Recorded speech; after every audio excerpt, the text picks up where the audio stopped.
근로계약서. 이것만 먼저 기억하세요. 개원 전 설치신고 서류 제출용으로 쓰는 근로계약서와 개원 후 실제 직원과 쓰는 근로계약서는 완전 다르다는 거. 안녕하세요. 전국 170여 개 창업을 성공시킨 창업 안 팀장입니다. 근로계약서. 단어만 들어도 어렵고 뭔가 복잡하고 지켜야 할 규정도 많아 보이고 그렇죠. 근로계약서는 사실 법으로 정해진 한 양식만 있는 게 아닙니다. 근로기준법상 반드시 명시되어야 할 규정만 잘 포함되어 있다면 어떤 양식을 사용하든 상관이 없어요. 하지만 현재 근로복지부와 보건복지부에서 함께 제작한 장기요양 기간을 위한 근로계약서 양식이 존재하여서 설치신고 서류 작성 시엔 본 양식을 사용하길 권장하고 있으니 해당 양식을 꼭 활용해 주시기 바라고요. 본 양식 어디서 얻을 수 있는지는 영상 후반부에 알려드릴게요. 제가 영상 시작할 때 근로계약서가 뭐랑 뭐가 다르다고 했죠? 네, 지금부터 대표님은 근로계약서를 두 개로 생각하셔야 돼요. 하나는 개원 전 형식적 근로계약서, 또 하나는 개원 후 실무용 근로계약서. 이 둘의 근로계약서는 양식도 그 안에 규정도 동일하지만 가장 큰 다른 점은 바로 월급과 시급. 개원 전 설치신고 서류 제출을 위해 작성한 형식적 근로계약서에 요양보호사 시급을 12,000원이라고 썼다 해서 실제로 개원 후에 그 시급과 똑같이 직원 계약을 할 필요가 없고, 마찬가지로 시설장의 월급을 210만 원이라고 썼다 해서 실제로 개원 후 그 월급과 똑같이 지급할 필요가 없습니다. 실제 개원 후에 설치신고 서류용으로 작성했던 과거의 형식적 근로계약서는 효력이 없어서 어차피 진짜로 채용할 직원과 새롭게 근로계약서를 작성해야 한다는 거죠. 그렇기 때문에 개원 전 설치신고 서류 제출용으로 쓴 근로계약서는 미래 개원 후에 직원에게 줄 시급 또는 월급의 사항과 맞추지 마시고 오로지 설치신고 시 신고할 직원의 인적사항과 예산서의 내용을 함께 맞춰주세요. 즉, 신고할 직원 중에 누가 만 60세가 넘었는지, 성함과 주소, 전화번호는 잘 기재했는지, 예산 책정 시 직원의 월급과 시급을 얼마로 산출했는지를 확인해서 근로계약서를 작성하시라는 겁니다. 이렇게 말로만 들으면 이해가 잘 안 되시니까 제가 얼른 설치신고 서류 제출용 근로계약서 양식을 가져와 볼게요. 근로계약서는 총 3장으로 되어 있고 해당 양식에 명시된 규정은 모두 근로기준법에 의거한 내용들이에요. 중간중간 공란은 직원 개인별로 다른 사항들을 상황에 맞게 작성하는 것으로 모두 빠짐없이 작성해 주셔야 합니다. 그리고 설치 신고할 인력별로 각 한부의 근로계약서를 작성해야 하며 사회복지사, 요양보호사뿐만 아니라 시설장의 근로계약서도 꼭 작성해야 해요. 근데 제가 대표 겸 시설장인데 제 근로계약서도 써야 하나요? 네, 써야 합니다. 아무리 대표 겸 직원이라도 엄연한 센터의 직원이기에 작성하셔야 되고요. 하지만 예외로 만일 대표님이 시설장 외 다른 직종과도 전혀 겸직하지 않고 오로지 대표자의 직책만 맡으신다면 단순 대표는 근로계약서를 작성하지 않으셔도 됩니다. 그럼 첫 문장 먼저 살펴볼게요. 첫 문장은 누구와 누가 근로계약을 체결하는가를 의미해요. 맨 앞엔 센터명, 그리고 그 뒤에 공란에는 직원의 이름을 작성을 해주시면 됩니다. 1번 근로개시일 볼게요. 근로개시일은 이 직원이 근무를 언제부터 시작하는지를 적어주시면 되세요. 근무는 당연히 센터가 개원되고 나서 시작할 수 있겠죠? 그렇기 때문에 센터 개원 예정일을 적어주시면 되시는데 이 개원 예정일을 어떻게 적나요? 라고 질문을 하신다면 지난 영상 보고 와주시면 되세요. 제가 지난 영상들에서 계속 센터 개원 예정일을 어떻게 잡으면 되는지 알려드렸으니까 꼭 한번 보시고 와주세요. 2번 근무 장소입니다.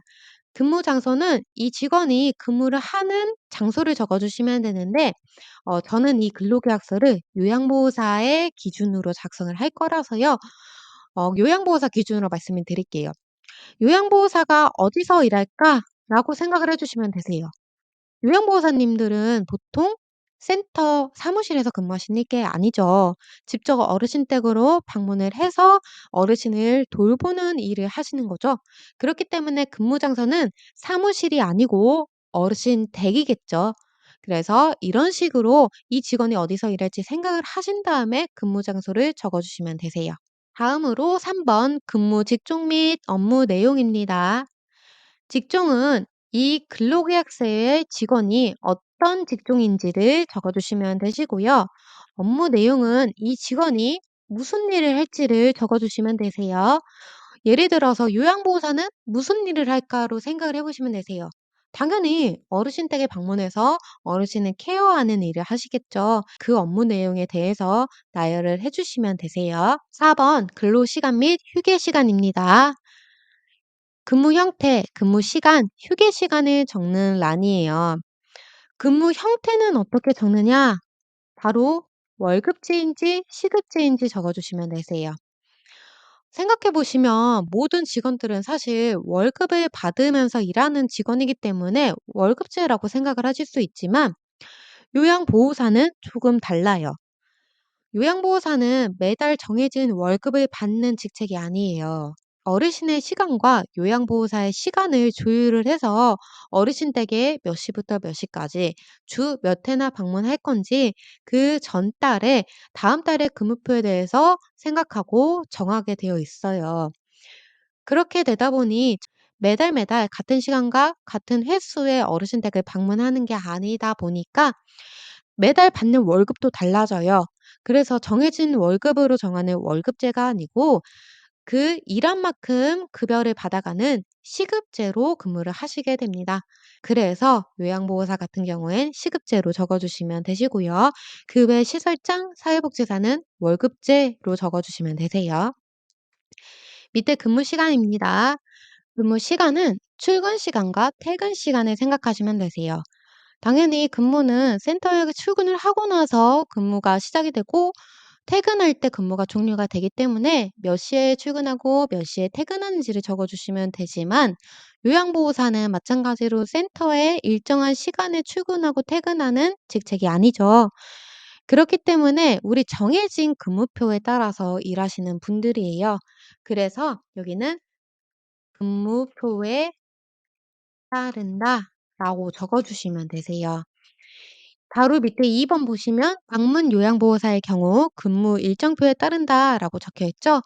이 문구 그대로 여기에다가 적어 주셔도 되고요.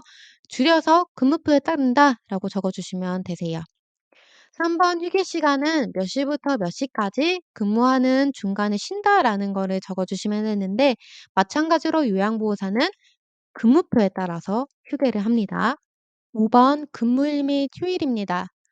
근무일에는 근무 요일을 적어 주시면 되시고요. 휴일에는 근무 요일이 아닌 이외의 날짜를 적어 주시면 되세요. 근데 제가 위에서 요양보호사는 보통 근무표에 따른다라고 적어 줬잖아요. 그래서 마찬가지로 여기도 근무표에 따른다라고 적어 주셔도 무방은 하세요. 그래서 이건 대표님이 선택해 주세요. 요양보호사가 일정하게 요일이 정해져 있다라고 하시면 적어 주시면 되고요. 아니시면은 그냥 근무표에 따른다라고 적어 주시면 되세요. 휴일 밑에 주휴일, 근로자의 날, 공휴일 및 대체 공휴일이라고 적혀져 있는데요. 이거는 법으로 정한 휴일이에요. 그래서 센터에서 정한 휴일 이외에 법으로 정한 휴일들은 반드시 이 직원이 쉬어야 되고요. 주휴일이라는 거는 근로기준법에서 정한 주 1회마다의 유급 휴일을 말해요.